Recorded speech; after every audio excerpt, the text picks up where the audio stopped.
In 1956, Jack Parshall faces one of the most challenging air crash investigations of all time.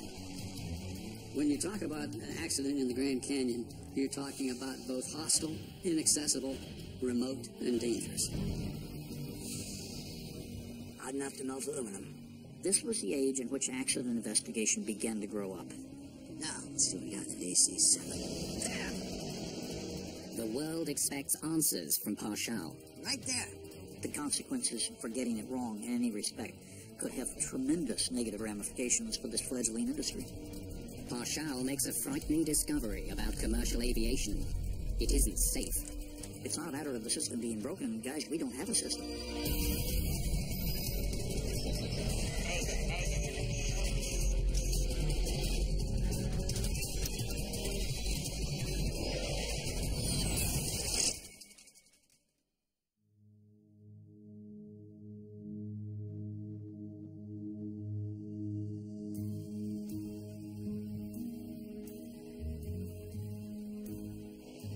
At Los Angeles International Airport, United Airlines Flight 718 is preparing to depart for Chicago. The DC-7 is the newest and fastest passenger plane in America, the pride of the United Fleet.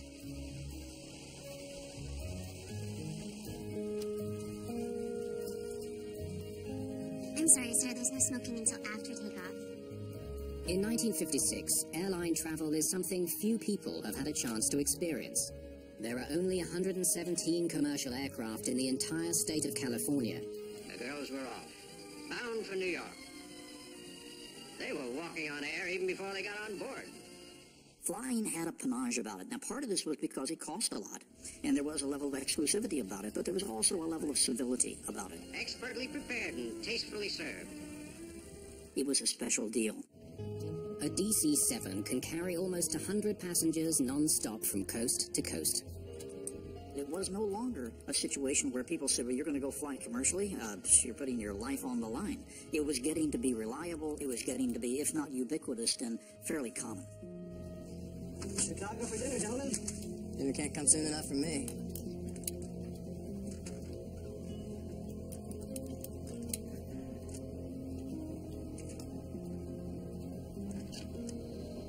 Door closed and secure, guys. The DC-7 is powered by 4 huge engines. Each one has 18 cylinders. The Wright 3350 turbo compound is a technical marvel, but it demands a lot of attention. Good morning, ladies and gentlemen, and welcome aboard United Airlines 718. Our captain today is Bob Shirley. You're in good hands. 48-year-old Captain Bob Shirley has more than 17,000 flight hours. He's been on the Plum LA-Chicago route for nearly a year. Bob Shirley was an excellent pilot. Clay Lacey is a former United pilot who was with another crew flying out of Los Angeles that morning. He was highly regarded as a pilot, and he had his own airplane, and the guy loved aviation. TWA is running a little late this morning, huh? Mm-hmm. The 36-year-old first officer, Robert Harms, is a World War II veteran and a former flight instructor. Well, we're on time, guys. Let's keep it that way. I'm 3 pages into the checklist. The third member of the United Airlines cockpit crew is flight engineer Gerard Fior. Engine number 1. RPM's 2100. The flight engineer was a busy fellow, and he fine-tuned the power plants individually and even by cylinder. Checking magnetos. Left. Both. Right. Both. RPM is good for left and right. The proper heat, mixture controls, and cowl flaps and so on and so forth to keep those power plants running at their best. Cylinder head temps are in the zone? Well, Dr. Fiore, we are blessed this morning. She's all yours, Captain. While the United crew waits to taxi, the tower controller gives instructions to the plane ahead of them, a TWA flight to Kansas City. TWA-2, cleared for takeoff on runway 25 right. Roger, copy. Cleared for takeoff, 25 right.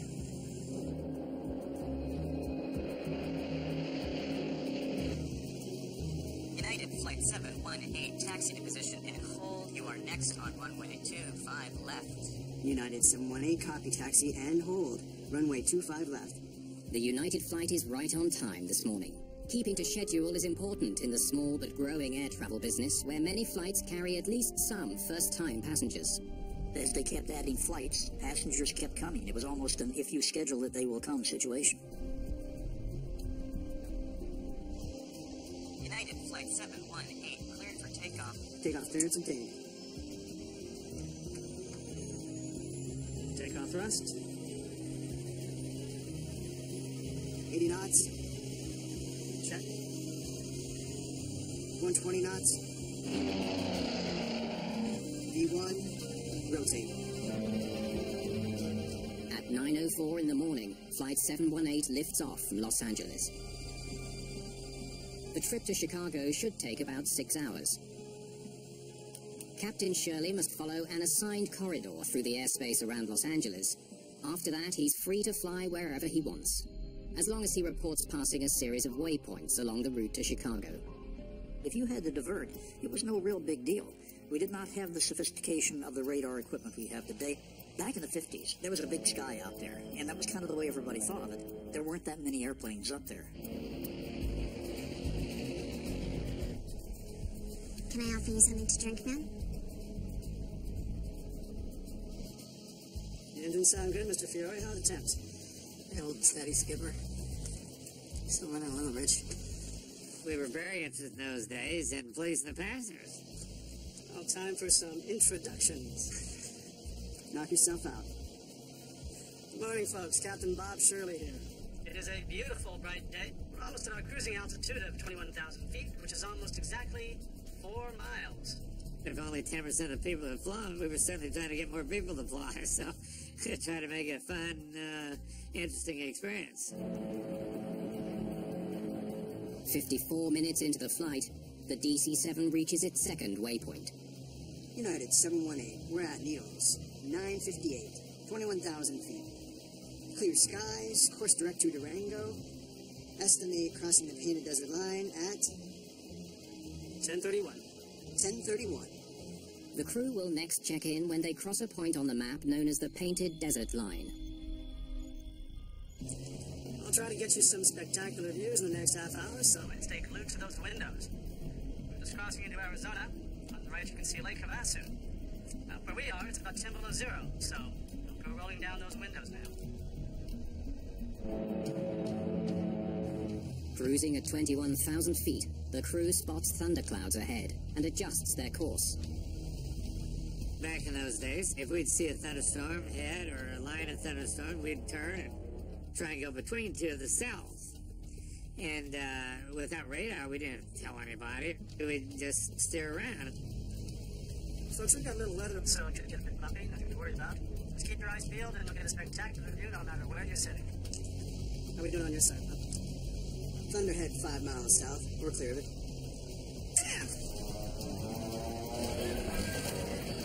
Shocked passengers have no idea what's gone wrong. Oh, God! Wait! Come on, baby, come on!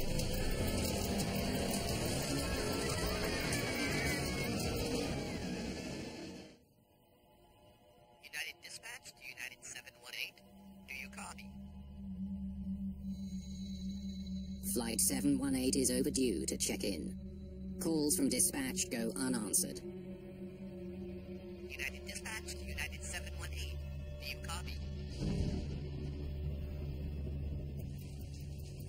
Air Traffic Control Headquarters in Salt Lake City. CA Salt Lake. Controllers here don't normally communicate directly with flight crews. They get flight information by phone from airline dispatchers who are in radio contact with their pilots. At 10:51, they get a disturbing call from United Airlines dispatch. Salt Lake. Understand, United 718, 20 minutes overdue at Painted Desert.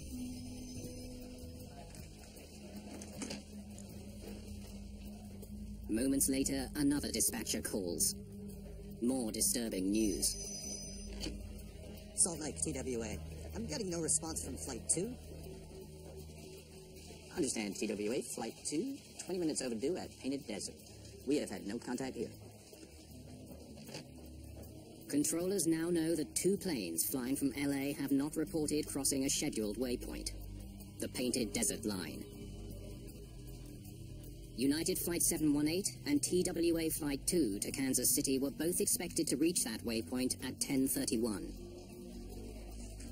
CAA Salt Lake, TWA Flight 2, do you copy? In the absence of a radar beam hitting an airplane, if the airplane disappears, you're not going to know that anything is wrong until probably the second time that they fail to hit a reporting point.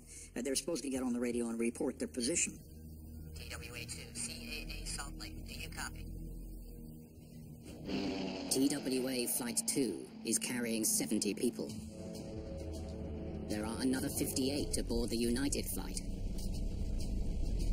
Controllers and dispatchers can only wait for some response to learn their fate. I had a trip that morning in a DC-6 from Los Angeles to Denver.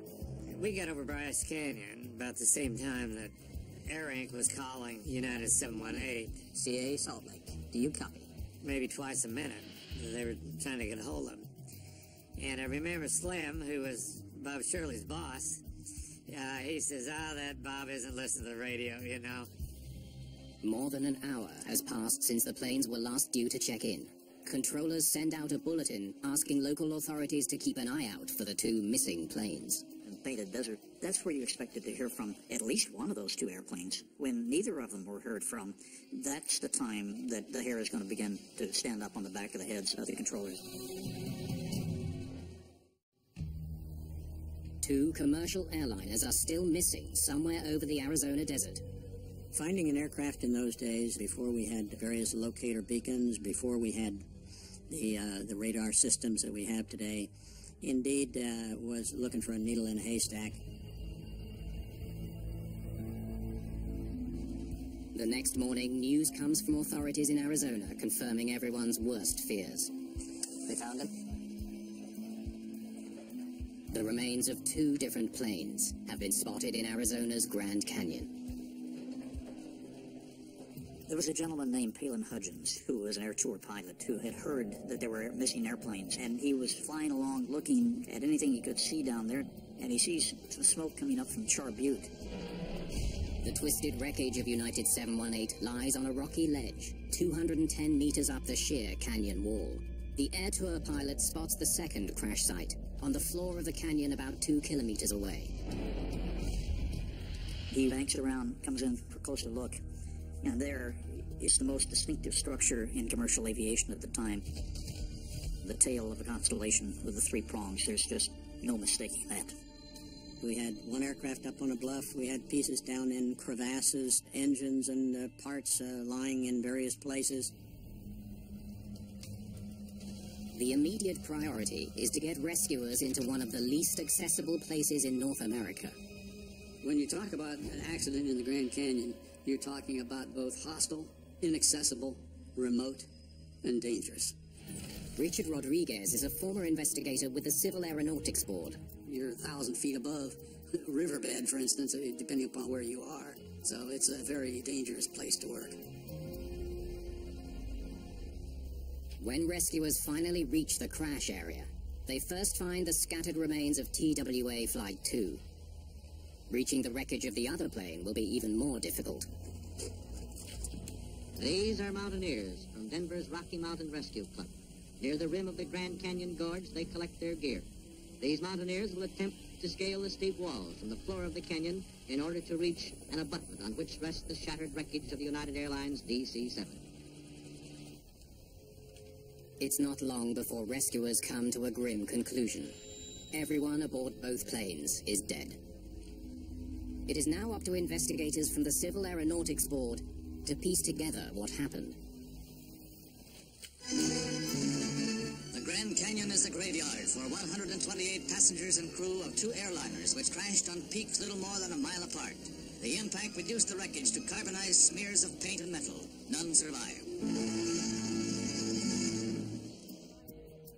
The sudden loss of 2 of America's most modern airplanes shocks a country that has come to think of air travel as luxurious and safe.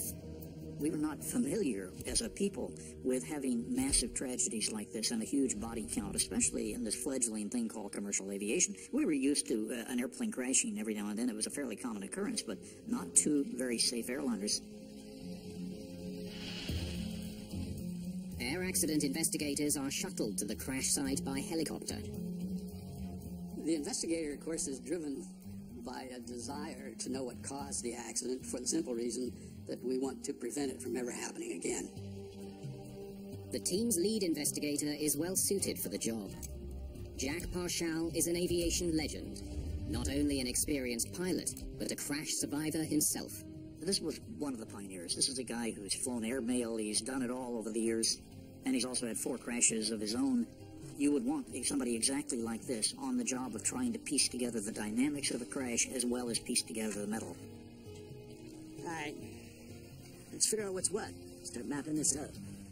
The pieces on the ground will tell Parshall what happened in the air. Folks, we've got a little weather, so it should get a bit bumpy. How are we doing on your side, bud? Thunderhead 5 miles south. Could a sudden thunderstorm have produced turbulence violent enough to knock both planes out of the sky? Damn!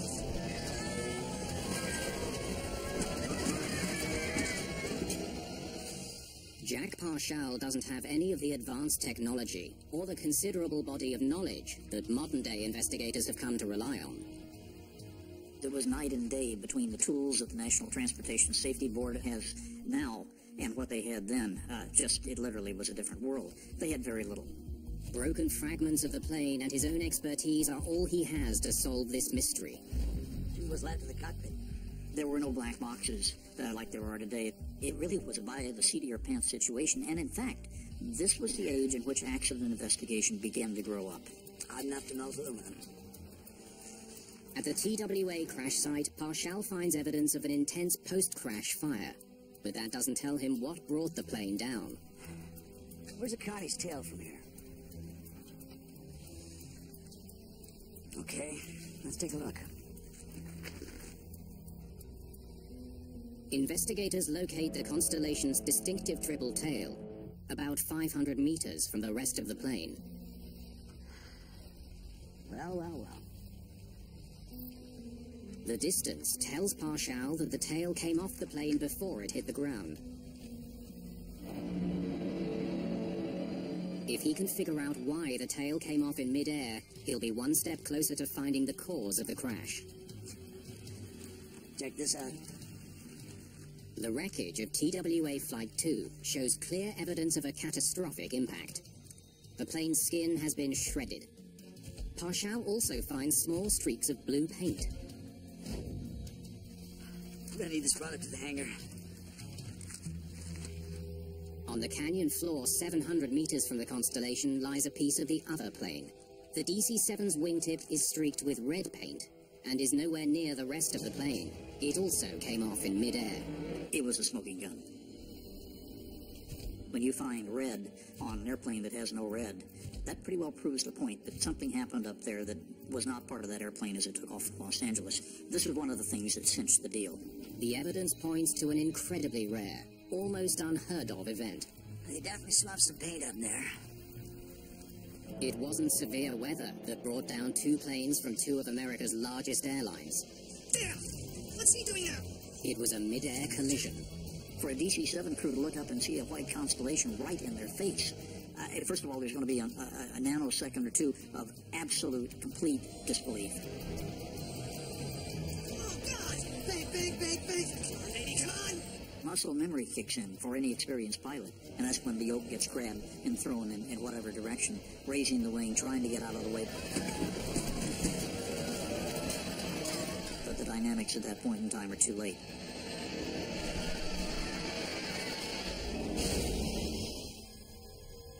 The collision over the Grand Canyon is one of the most significant accidents in the history of commercial aviation.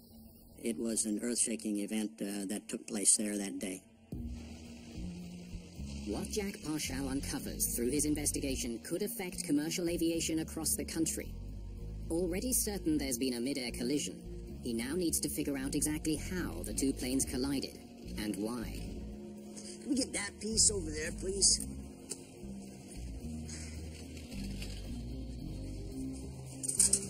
Thanks, guys. Parshall has to recreate the final moments of the 2 flights, based on bent metal and streaks of paint. It was one heck of a challenge to match those two aircraft up and come to a deduced conclusion as to what happened. And they start to look at models in a mid-air collision to put things together and figure out could this wing have interfered with this horizontal stabilizer, etc. Now, let's see what we got in the DC-7. To try and build a scenario that matches some of the minute clues that they may have, like impact marks, like paint transfer marks.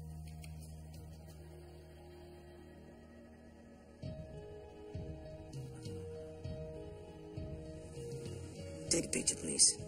The paint transfer evidence tells Parshall that the DC-7's left wing hit the constellation from behind. It was obvious that the DC-7 had probably overrun the constellation from the right rear side.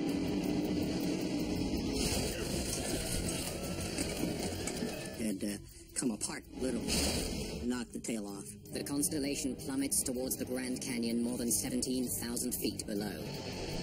United 718 has lost half of its left wing, but not all of its engines.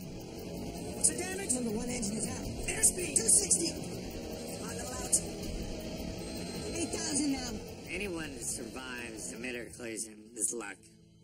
Because it depends on what the damage to their airplane. You have to have enough left to control the airplane. Less than a minute after the collision, TWA Flight 2 slams into the canyon floor. In the DC-7, Bob Shirley and his crew struggle to avoid the same fate. Come on, pull up, pull up! This airplane is going to be rolling rapidly to the left, and it has no control. Parshall now understands the mechanics of how the two planes collided. But he still doesn't know why their flight paths crossed. They were supposed to be flying different routes at different altitudes. They should not have been in the same place at the same time. Damn! What's he doing now? Parshall now needs to know how that happened. Today, the only three bodies found from the United Airlines plane were brought up by helicopter. Here, Army, CAB, and airline officials talked over future operations as this somber announcement is made.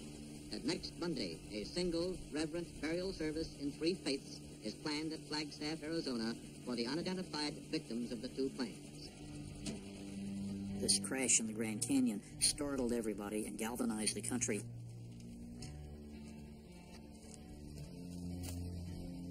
I would just imagine that Parshall was very cognizant of the fact that this was probably the most critical investigation he had ever been involved with, and that the consequences for getting it wrong in any respect could have tremendous negative ramifications for this fledgling industry. Investigators continue climbing through the wreckage of two passenger planes that collided over the Grand Canyon. Jack Parshall reviews the plane's flight plans. So they both start the day at LAX. United Flight 718 taxi to position and hold. Let's see. 718 was cleared Green Airway 5 out of LA, direct to Palm Springs Junction, to Needles, then on to Painted Desert Line, here, 21,000 feet. TWA was cleared Amber Airway 5, Green Airway 2, direct to Daggett, and then crossing Painted Desert Line at 19,000 feet. Either one of them should have been over the canyon. It's clear both planes diverted from their original flight plan. But Parshall knows that's not uncommon. What you would find pilots doing is they would file a flight plan along the airways, and once you get airborne and you're more or less out of the heavy congested area of an airport, then you refile your what you really want to do, which is direct here, direct there, direct someplace else. With no cockpit voice recorder to help them, investigators turn to radio dispatch recordings and transcripts. The radio calls between the pilots and their company dispatchers may hold clues about the routes the two planes actually took that day. United 718, we're at Palm Springs Junction. United 718, we're at Needles. 958. 21,000 feet, clear skies. That's the last one they reported. Course direct to Durango. Estimated crossing the Painted Desert Line at 10:31. 10:31.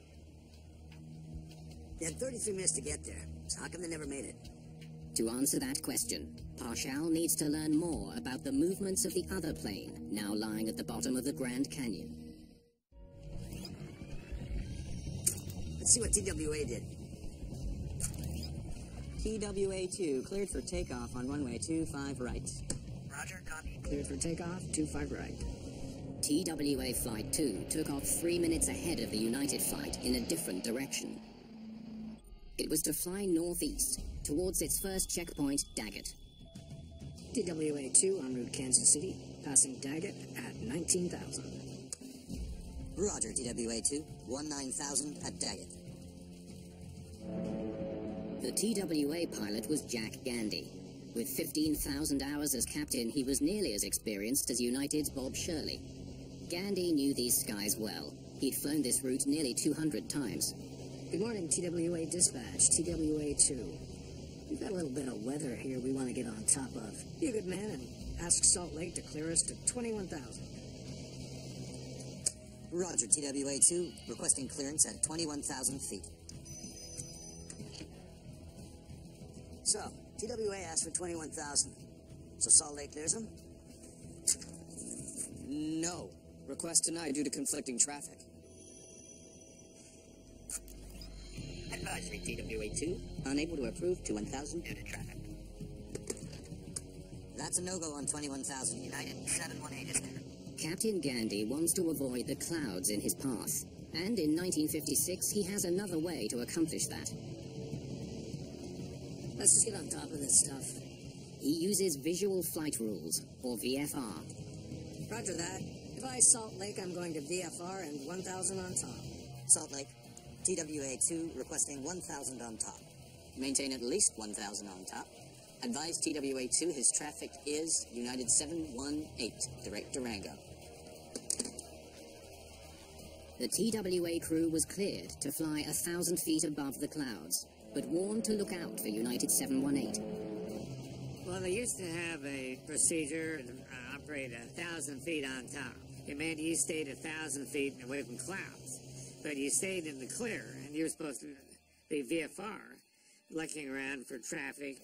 So, at Daggett he asked for 1,000 on top. That's all fine. So where does that get him? His next report is from Mojave at 9:59. TWA-2, passing Lake Mojave, 1,000 on top at 21,000. Estimate Painted Desert at 10:31. Half an hour after requesting 1,000 on top, Gandy reports his actual altitude. 21,000 feet. Now they're both there. They could fly at any altitude they wanted, as long as it was 1,000 feet separation from those clouds. So they took 1,000 on top and then selected to fly at 21,000 feet. Investigators now understand how the TWA flight ended up at the same altitude as United 718. As for why both planes diverted from their scheduled routes at the same time... Damn! What's he doing there? Pull out! The answer is the crash site itself.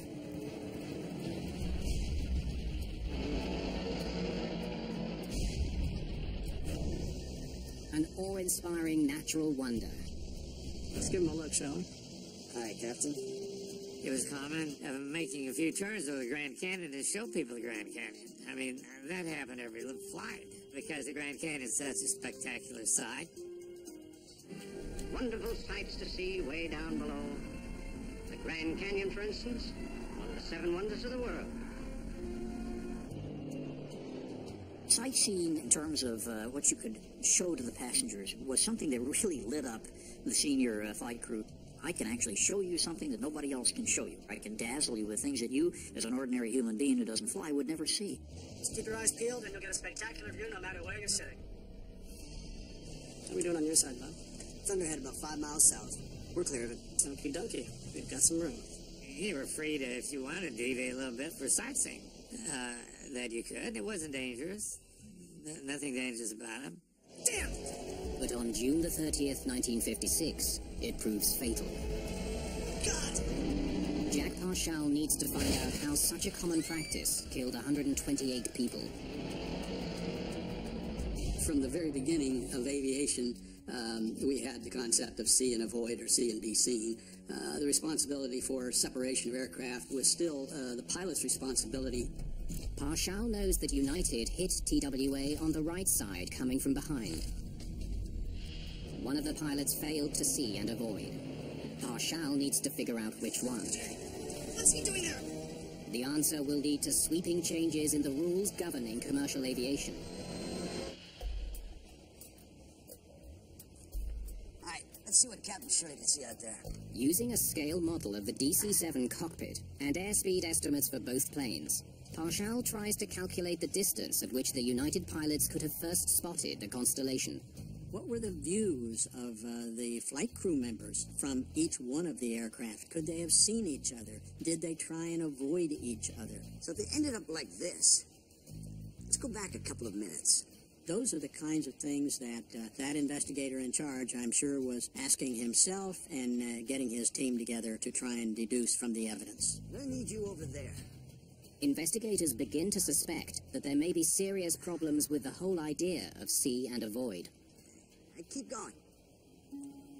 Keep going.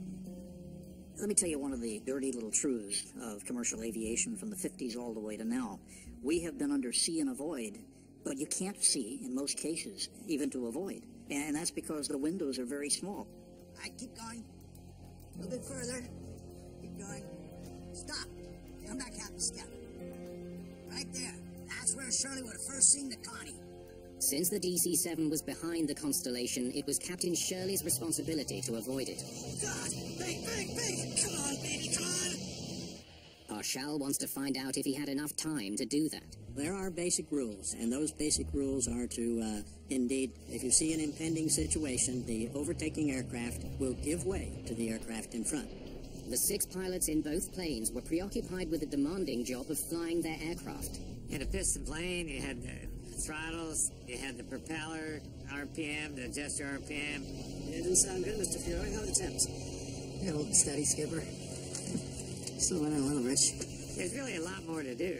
A lot more to do flying a piston airplane. That'd be 53 miles. Parshall's test shows that in theory the constellation would have been visible to the DC-7 crew when it was 85 kilometers or 53 miles away. The numbers suggest that Captain Shirley had 2 full minutes to avoid a collision. That's more than enough time to safely change course. Damn! Oh, God! Come on, baby, come on! Parshall needs to know why that didn't happen. The answer becomes clear when he reviews the radio recordings. Dispatch, TWA2. We've got a little bit of weather here we want to get on top of. Be a good man and ask Salt Lake to clear us to 21,000. On June the 30th, the skies over Arizona were not clear. Folks, we got a bit of weather over the canyon, so it could get a bit bumpy. Nothing to worry about. How we doing on your side, huh? Thunderhead about 5 miles south. We're clear then. Okie dokie. We've got some room. They were flying, I hate to say fat, dumb, and happy, but in effect that's a phrase we use when you think everything's copacetic. When he factors cloud cover into the equation, Parshall reaches a stunning conclusion. The crew of Flight 718 had just seconds to recognize and avoid the plane ahead of them. Boom. The collision was unavoidable. You have seconds to respond, to identify, to develop or formulate a evasive maneuver and execute it, and for the aircraft to respond to any control inputs that you put in there. There was no indication in the heads of any of the pilots on either of those 2 flight decks that they were in proximity of anybody else in a dangerous way until they came around a cloud and all of a sudden the DC-7 crew has a Connie right in their face. And the Connie crew, I'm sure that they, to the moment of death, had no idea whatever hit them.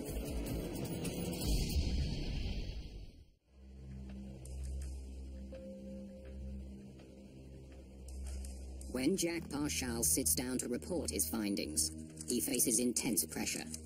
The reputation of an industry hinges on what he has to say. We're really there to try and prevent the next accident, a recurrence of similar circumstances that set up an accident. But certainly, with the high death toll, 128 people died that day, 2 major airlines of America running into each other, there was a call to find out who was guilty, who was to blame. The obvious conclusion is that the pilots were to blame. That's a no-go on 21,000. United 718 is there. A lot of people want to lay the blame on TWA's captain, Jack Gandy. Roger that. By Salt Lake, I'm going to VFR and 1,000 on top. It was Gandy's decision to switch altitudes that put his plane in the path of United 718. But a strict interpretation of the rules would put the blame on United pilot, Captain Bob Shirley. Damn! What's he doing there? In a perfectly sterile analysis of this, the overtaking aircraft, the one who's overtaking the other aircraft, has the legal responsibility of avoiding the aircraft they're overtaking. Right there. But Parshall's calculations have shown there was no way for Captain Shirley to avoid the collision.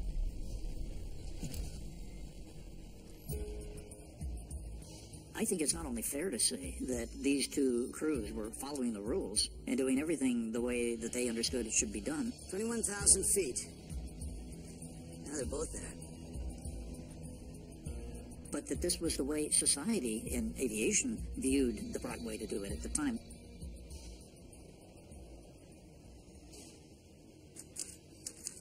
There is one last possible culprit.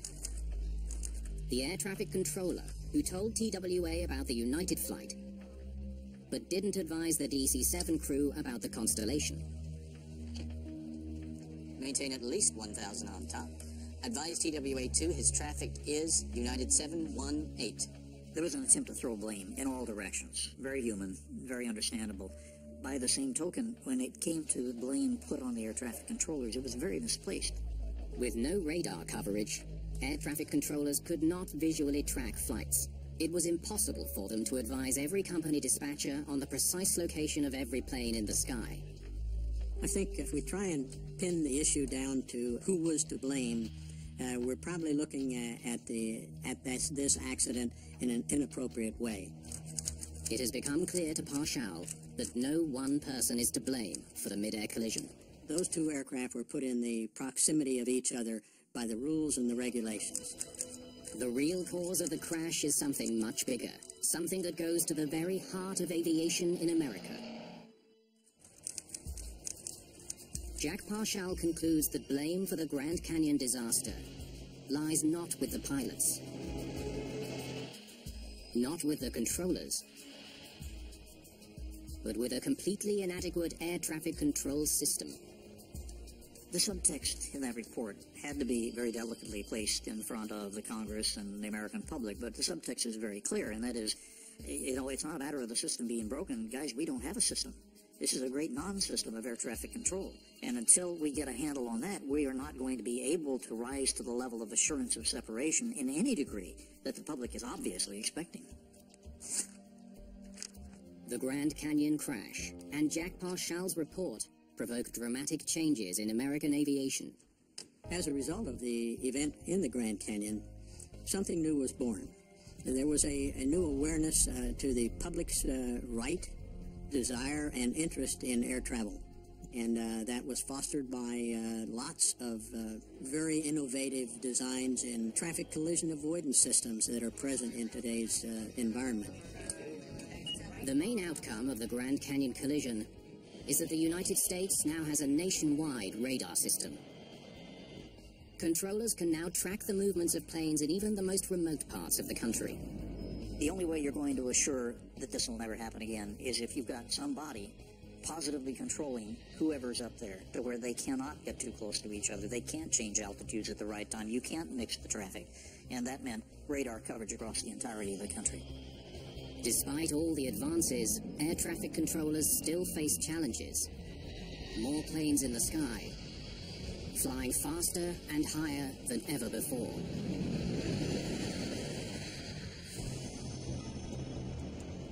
And though extremely rare, mid-air collisions still do occur.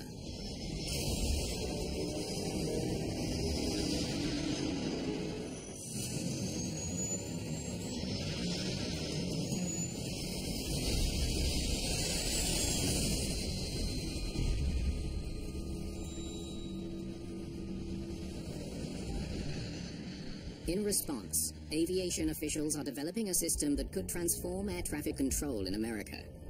The Next Generation Air Transportation System, or Next Gen, will use GPS satellites to give pilots the precise location of the traffic around them. By the year 2020, pilots will know exactly how close they are to all other aircraft, without air traffic controllers having to tell them. Hopefully the next generation of air traffic control will look back on that event of the Grand Canyon, and we'll try and get ahead of it before such another tragedy does recur. As the era of romantic air travel fades into history, the lessons learned from the Grand Canyon disaster remain. Flying can always be made safer. I'm reminded constantly, anytime I study an older accident, of something that was said by George Santayana in 1917, an American philosopher who said those wonderful words, "He who cannot remember the past is condemned to repeat it."